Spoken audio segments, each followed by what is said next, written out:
ഇപ്പോൾ self entrepreneurship എന്ന പൊസിഷനിൽ നിന്ന് അവരൊരു ബിസിനസ് എന്ന ഉള്ള ഒരു എൻവലപ്പിലോട്ട് വരുന്നില്ല. ജനറലി എല്ലാ ബുട്ടിക് ഓണേഴ്സും ഒരുപാട് മിസ്റ്റേക്കുകൾ ഇൻഡസ്ട്രിയിൽ സംഭവിക്കുന്നുണ്ട്. അവരുടെ ഡേ ടു ഡേ ഓപ്പറേഷൻസിൻ്റെ കാര്യങ്ങളിലും അവരുടെ ഡെയിലി ഉള്ള റൊട്ടീൻസിലും എല്ലാത്തിലും അവർക്ക് ഒരുപാട് മിസ്റ്റേക്കുകൾ ഇതിനകത്ത് സംഭവിക്കുന്നുണ്ടാവും.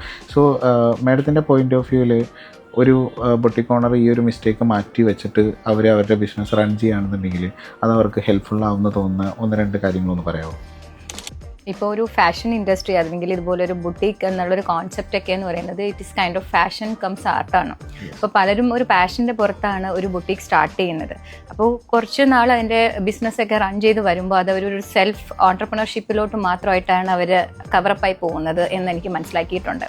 അപ്പോൾ അതിനെ നമ്മളെ കുറച്ചുകൂടെ അപ്പോൾ സെൽഫ് ഓൺടർപ്രണർഷിപ്പ് എന്ന പൊസിഷനിൽ നിന്ന് അവരൊരു ബിസിനസ് എന്ന ഉള്ള ഒരു എൻവലപ്പിലോട്ട് വരുന്നില്ല എന്ന് എനിക്ക് പലപ്പോഴും മനസ്സിലായിട്ടുള്ളൂ. ഇപ്പോൾ എൻ്റെ കൂടെയുള്ള എൻ്റെ ഫ്രണ്ട്സ് ആയിക്കോട്ടെ, അതേ സെയിം ഫീൽഡിൽ നിൽക്കുന്നവരും പലപ്പോഴും ഞങ്ങൾ കമ്മ്യൂണിക്കേറ്റ് ചെയ്യുമ്പോഴും എനിക്ക് മനസ്സിലാക്കാൻ പറ്റിയിട്ടുള്ളത് ഇവർ തന്നെ സിസ്റ്റം, കസ്റ്റമൈസ്ഡ് സർവീസ്, അതർ സ്റ്റാഫിനെ മാനേജ് ചെയ്യുന്നതായിക്കോട്ടെ, ക്ലയൻറ്റുമായിട്ടുള്ള ഡീലിംഗ് ആയിക്കോട്ടെ, എല്ലാം ഇവർ തന്നെയാണ് ചെയ്യുന്നത്. അപ്പോൾ അവർക്ക് ഇതിൽ നിന്ന് ഹൗ ദ ബിസിനസ് എന്നുള്ളത് ചിന്തിക്കാൻ പറ്റാതെ വരുന്ന കുറേ സിറ്റുവേഷൻസ് ഫേസ് ചെയ്യുന്ന ഇഷ്യൂസ് പറഞ്ഞിട്ടുണ്ട്. ഇപ്പോൾ നമ്മുടെ ഇൻഡസ്ട്രി ഇപ്പോൾ ബുട്ടീക്ക് ആണെങ്കിലും അതർ ഫാഷൻ റീറ്റെയിൽ കോൺസെപ്റ്റിലൊക്കെ ആണെങ്കിലും പല രീതിയിലാണ് ഓരോരുത്തർ ഡിസൈൻ ചെയ്ത് വർക്ക് ചെയ്യുന്നത്. അപ്പോൾ ഇതൊരു ബിസിനസ്സായിട്ട് റൺ ചെയ്യുന്ന സമയത്ത് കുറച്ചും കൂടെ നമ്മുടെ ജോബ് കോസ്റ്റിംഗ് കുറച്ചും കൂടെ ഐഡൻറ്റിഫൈ ചെയ്താൽ നല്ലതായിരിക്കും എന്ന് തോന്നിയിട്ടുണ്ട്.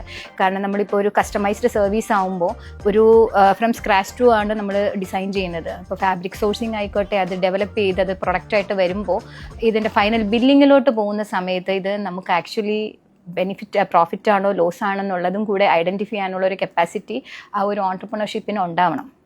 അത് ഒന്ന് ക്ലിയർ ചെയ്ത് കഴിഞ്ഞാൽ നല്ലതായിരിക്കും കുറച്ചും കൂടെ അവരുടെ ബിസിനസ്സിന്.